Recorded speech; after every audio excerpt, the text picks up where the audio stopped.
नमस्कार।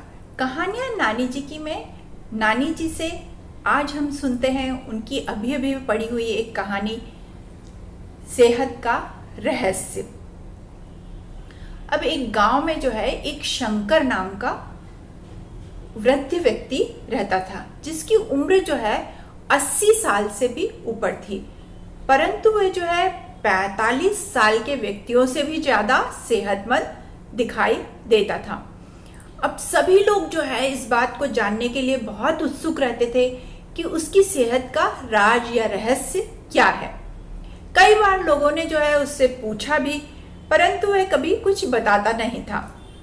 अब एक बार क्या हुआ कि राजा को इस बारे में पता चला, तो राजा भी जो है इस बात को जानने के लिए बहुत उत्सुक हुए कि इस व्यक्ति के सेहत का राज क्या है। तब उन्होंने जो है राजा ने अपने गुप्तचरों से कहा कि इस पर नजर रखो।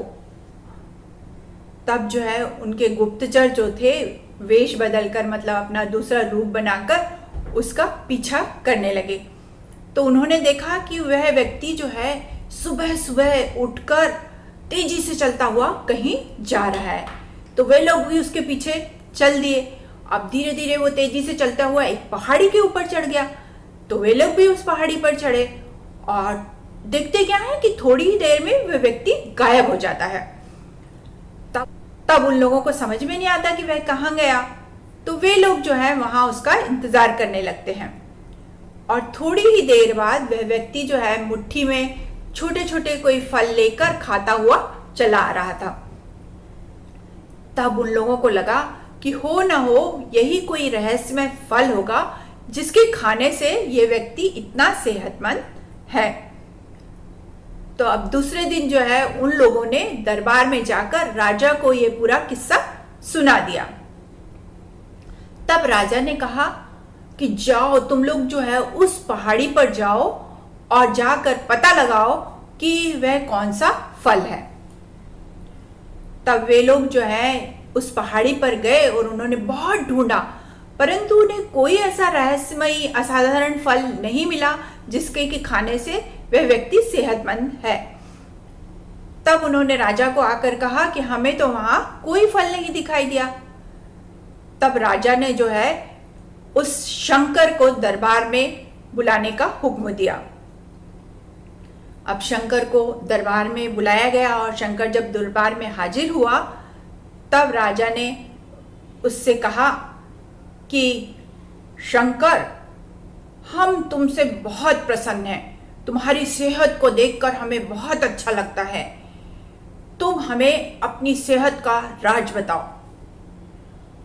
तब शंकर कहने लगा, महाराज, मेरी सेहत का राज उस पहाड़ी पर लगा हुआ एक रहस्यमय फल है जिसे मैं रोज खाता हूं।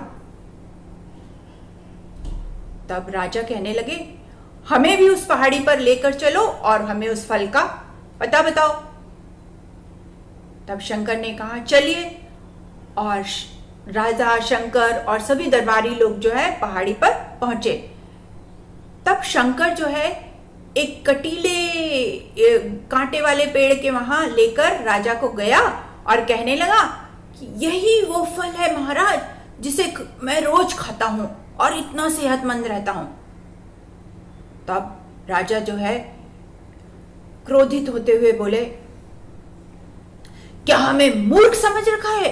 ये तो बेर है, ये तो हजारों लोग खाते हैं, परंतु सब लोग तुम्हारे जैसे सेहतमंद तो नहीं है।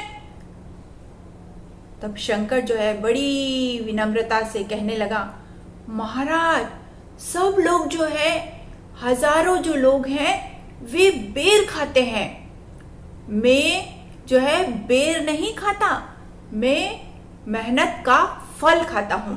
इस फल को खाने के लिए महाराज मैं रोज सुबह जो है 10 मील पैदल चलता हूं और इस पहाड़ी पर चढ़कर आता हूं, जिससे मेरे शरीर की जो है वर्जिश होती है और यह खुली हवा जो है वह मेरे लिए जड़ी बूटी का काम करती है, इसलिए मैं जो है इतना सेहतमंद रहता हूं।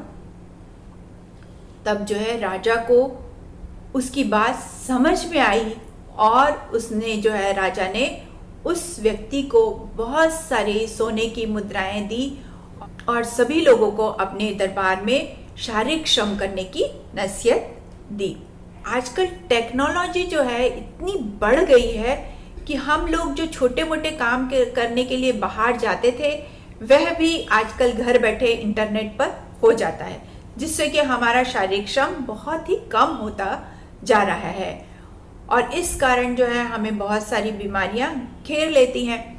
अभी जो एक WHO ने सर्वे किया था, मैंने पढ़ा कि उसमें जो है 35% लोग जो हैं 20 साल से ऊपर के जो है ओवरवेट हैं और उसी में 11% या 11-12% जो लोग हैं वो ओबीस हैं तथा और भी कई बीमारियां लोगों को घेरे हुए हैं।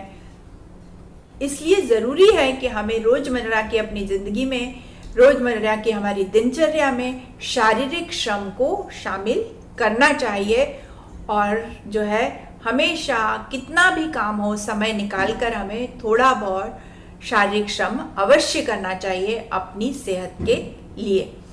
यही थी आज की कहानी, सेहत का रहस्य। मुझे उम्मीद है कि इस कहानी को सुनने के बाद सभी लोग अपने शारीरिक श्रम पर भी अवश्य ध्यान देंगे। धन्यवाद। फिर मिलेंगे नानी जी से एक नई कहानी के साथ। तब तक के लिए सुनते रहिए, सुनाते रहिए कहानियाँ नानी जी की, और यदि कहानी अच्छी लगती है तो उसे लाइक, शेयर, सब्सक्राइब अवश्य करें। Bye bye.